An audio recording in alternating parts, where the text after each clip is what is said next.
کوفہ کو حضرت مسلم کی روانگی، آخری خط جو ہانی صبی اور سعید بن عبداللہ حنفی کے بدست حضرت امام حسین رضی اللہ تعالیٰ عنہما کو پہنچا، اس کے بعد آپ نے کوفہ والوں کو لکھا کہ تم لوگوں کے بہت سے خطوط ہم تک پہنچے ہیں جن کے مضامین سے ہم متی ہوئے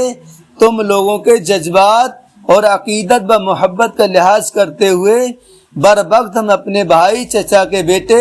مقصود و معتمد مسلم بن عقیل رضی اللہ تعالیٰ عنہ کو کوفہ بھیج رہے ہیں۔ اگر انہوں نے لکھا کہ کوفہ کے حالات سازگار ہیں تو انشاءاللہ تعالی میں بھی تم لوگوں کے پاس بہت جلد چلا آؤں گا۔ حضرت صدر الفاضل مولانا محمد نعیم الدین مراد آبادی رحمۃ اللہ علیہ رضوان تحریر فرماتے ہیں، اگرچہ امام کی شہادت کی خبر مشہور تھی اور کوفیوں کی بے وفائی کا پہلے بھی تجربہ ہو چکا تھا، مگر جب یزید بادشاہ بن گیا اس کی حکومت و سلطنت دین کے لیے خطرہ تھی، اور اس وجہ سے کہ اس کی بیعت ناروا تھی اور وہ طرح طرح سے تدبیروں اور ہیلوں سے چاہتا تھا کہ لوگ اس کی بیعت کریں۔ ان حالات میں کوفیوں کا پیاس ملت یزید کی بیعت سے دستکشی کرنا اور حضرت امام حسین کی بیعت طلب کرنا لازم کرتا تھا کہ ان کی درخواست قبول فرمائیں۔ جب ایک قوم ظالم و فاسق کی بیعت پر راضی نہ ہو اور صاحب اہل سے درخواست بیعت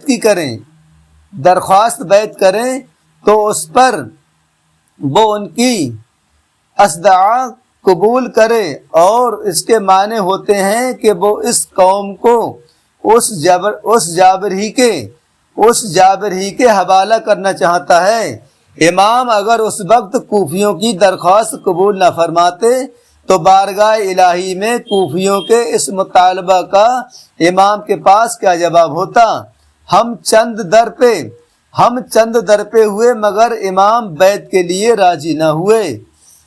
بدین بجا ہمیں یزید کے ظلم و تشدد سے مجبور ہو کر اس کی بیعت کرنی پڑی۔ اگر امام ہاتھ بڑھاتے تو ہم ان پر جان فدا کرنے کے لیے حاضر تھے۔ یہ مسئلہ ایسا درپیش آیا جس کا حل اس کے اور کچھ نہ تھا کہ امام ان کی دعوت پر لبیک فرمائیں، اگرچہ اکابر صحابہ اکرام رضی اللہ تعالیٰ عنہما حضرت ابن عباس اور حضرت ابن عمر، حضرت جابر، حضرت ابو سعید رضی اللہ تعالیٰ عنہما حضرت امام کی اس رائے سے متفق نہ تھے۔ انہیں کوفیوں کے عہد و میثاق کا اعتبار نہ تھا۔ امام کی محبت اور شہادت، امام کی شہرت ان سب کے دلوں میں اختلاس پیدا کر رہی تھی، گو کہ یہ یقین کرنے کی بھی کوئی وجہ نہ تھی کہ شہادت کا یہی وقت ہے اور اسی سفر میں یہ مرحلہ درپیش ہوگا، لیکن اندیشہ مانے تھا کہ حضرت امام حسین کے سامنے مسئلہ کی یہ صورت درپیش تھی کہ اس استدعا کو رد کرنے کے لیے اجر شرعی کیا ہے۔ ادھر ایسے جلیل القدر صحابہ کی شدید اصرار کا لحاظ، ادھر اہل کوفہ کی استدعا اور رد فرمانے کے لیے کوئی شرعی اجر نہ ہونا حضرت امام کے لیے نہایت پیچیدہ مسئلہ تھا، جس کا حل اس کے کچھ نظر نہ آیا۔ پہلے حضرت امام مسلم کو بھیجا جائے، اگر کوفیوں نے بدعہدی اور بے وفائی کی تو اجر شرعی مل جائے گا، اور اگر وہ اپنے عہد پر قائم رہے تو صحابہ کو تسلی دی جائے گی۔ حضرت مسلم کو کوفہ میں حضرت مسلم کے دو صاحبزادے محمد اور ابراہیم جو بہت کم عمر تھے، اپنے باپ کے بہت پیارے بیٹے تھے۔ اس سفر میں اپنے مہربان باپ کے ساتھ ہو لیے۔ حضرت مسلم نے کوفہ پہنچ کر مختار بن عبید کے مکان پر قیام کیا۔ سیان علی ہر طرف سے جوک در جوک آ کر بڑے جوش اور عقیدت اور محبت کے ساتھ آپ سے بیعت کرنے لگے، یہاں تک کہ ایک ہفتہ کے اندر 12,000 کوفیوں نے آپ کے دست مبارک پر حضرت امام حسین رضی اللہ تعالیٰ عنہ کی بیعت کی۔ حضرت مسلم کو جب حالات خوشگوار نظر آئے تو آپ نے امام حسین کو خط لکھ دیا کہ یہاں کے حالات سازگار ہیں اور اہل کوفہ اپنے قول پر برقرار و قائم ہیں، آپ جلد تشریف لائیے۔ صحابی رسول حضرت نعمان بن بشیر رضی اللہ تعالیٰ عنہ جو اس زمانے میں کوفہ کے گورنر تھے، جب وہ حالات سے باخبر ہوئے تو منبر پر تشریف لے گئے اور حمد و صلات کے بعد فرمایا، اے لوگو، یہ بیعت یزید کی مرضی کے خلاف ہے، وہ اس پر بہت بھڑکے گا اور فتنہ فساد برپا ہوگا۔ عبداللہ بن مسلم حضرمی جو بنی امیہ کا خیر خواہ تھا اٹھ کر کھڑا ہوا اور کہا کہ آپ جو دیکھ رہے ہیں سخت گیری کے بغیر اس کی اصلاح نہیں ہو سکتی، آپ دشمن کے مقابلہ میں بہت کمزور ثابت ہو رہے ہیں۔ آپ نے فرمایا، خدا تعالیٰ کی فرما برداری کے ساتھ میرا شمار کمزوروں میں ہو، یہ اس بات سے بہتر ہے کہ اس کی نافرمانی کے ساتھ میرا شمار عزت والوں میں ہو۔ یہ فرما کر آپ منبر سے اتر آئے۔ عبداللہ بن حضرمی نے وہاں سے اٹھ کر یزید کو خط لکھ دیا کہ مسلم بن عقیل کوفہ میں آ گئے ہیں، شیعوں نے حسین بن علی کے نام پر ان سے بیعت کر لی ہے، اگر آپ کوفہ بچانا چاہتے ہیں تو کسی زبردست آدمی کو حاکم بنا کر بھیجیے جو آپ کے فرمان کے مطابق عمل کرے۔ نعمان بن بشیر یا تو کمزور ہیں یا تو جان بوجھ کر کمزوری دکھا رہے ہیں۔ عمارہ بن عقبہ اور عمر بن سعد نے بھی اسی مضمون کے خط یزید کو لکھے۔ ان خطوط کے بعد یزید سخت غضبناک ہوا، اپنے خاص دوستوں کو بلا کر اس نے مشورہ کیا کہ ان لوگوں نے کہا کہ کوفہ کا گورنر عبیداللہ بن زیاد کو مقرر کیا جائے، وہ بہت سخت آدمی ہے، کسی کی پرواہ نہ کرے گا۔ یزید نے ان لوگوں سے مشورہ کیا اور اس پر عمل کیا کہ کوفہ کے سابق گورنر نعمان بن بشیر رضی اللہ تعالیٰ عنہ کو معزول کر دیا اور عبیداللہ بن زیاد کو جو بصرہ کا گورنر تھا اسے کوفہ کا بھی گورنر بنا دیا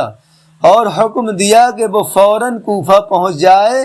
مسلم بن عقیل کو گرفتار کر کے شہر بدر کر دے یا قتل کر ڈالے، اور حسین بن علی آئیں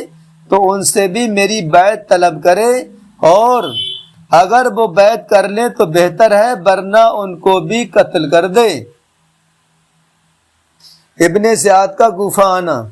یزید کا حکم نامہ پاتے ہی عبیداللہ ابن زیاد نے اپنے بھائی عثمان بن زیاد کو بصرہ میں اپنا جانشین مقرر کیا اور دوسرے دن کوفہ کے لیے روانہ ہو گیا۔ قادسیہ پہنچ کر اپنے سپاہیوں کو وہیں چھوڑ دیا اور ازارہ فریب حجازی لباس پہن کر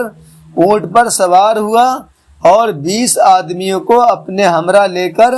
حجازی راستہ پر مغرب اور عشاء کے درمیان کوفہ میں داخل ہوا۔ رات کے اندھیرے میں اس مکر و فریب کے ساتھ پہنچنے سے اس کا مطلب یہ تھا کہ اس وقت کوفیوں میں یزید کے خلاف لہر دوڑی ہوئی تھی، لہذا ایسے طور پر داخل ہونا چاہیے کہ وہ ابن زیاد کو پہچان نہ سکیں اور یہ سمجھیں کہ حضرت امام حسین تشریف لے آئے ہیں، تاکہ امن و عافیت کے ساتھ وہ کوفہ میں داخل ہو جائے۔ چنانچہ ایسا ہی ہوا۔ اہل کوفہ جن کو حضرت امام علی مقام کی آمد کا انتظار تھا، حجازی لباس اور حجازی راستہ سے ساز و سامان کے ساتھ آتا دیکھ کر رات کی تاریکی میں ہر شخص نے یہی سمجھا کہ حضرت امام حسین بن علی رضی اللہ تعالیٰ عنہما تشریف لے آئے۔ سب نے نعرہ مسرت بلند کیا، مرحبا بکا یا ابن رسول اللہ کہتے ہوئے اس کے آگے پیچھے چلے۔ ابن زیاد بدنہاد کسی کو کچھ جواب نہ دیتا تھا، بلکہ آوازوں کو سنتا اور چہروں کو بغور دیکھتا ہوا چلا جا رہا تھا۔ شور سن کر اور بھی لوگ گھروں سے نکل آئے اور ہر شخص فرزند رسول سمجھ کر آگے بڑھنے لگا۔ جب مجمع بہت زیادہ ہو گیا اور نوبت یہاں تک پہنچی کہ راہ چلنے میں رکاوٹ پیدا ہونے لگی، اس وقت مسلم بن عمرو باہلی نے ابن زیاد کے ساتھ تھا اس نے پکار کر کہا، راستہ چھوڑ دو، یہ امیر عبید اللہ ابن زیاد ہیں۔ ان الفاظوں کو سن کر لوگوں کو بڑا رنج ہوا اور افسوس کرتے ہوئے سب اپنے گھروں کو واپس ہو گئے اور صرف 10-20 آدمی کے ساتھ ابن زیاد گورنر ہاؤس میں داخل ہوا۔ صبح ابن زیاد نے لوگوں کو جمع کیا اور ان کے سامنے یہ تقریر کی کہ اے لوگو، امیر المومنین یزید نے مجھے کوفہ کا گورنر بنایا ہے اور مجھے حکم دیا ہے کہ متی و فرما بردار لوگوں کے ساتھ میں بھلائی کروں اور نافرمانوں کے ساتھ سختی کروں۔ کان کھول کر سن لو، میں امیر المومنین کے اس حکم پر سختی سے عمل کروں گا، فرما برداروں کے ساتھ مہربانی سے پیش آؤں گا اور نافرمانوں کے لیے میری تلوار ہے۔ جو لوگ اپنے اور اپنے اہل و عیال کی جانوں پر رحم کرو،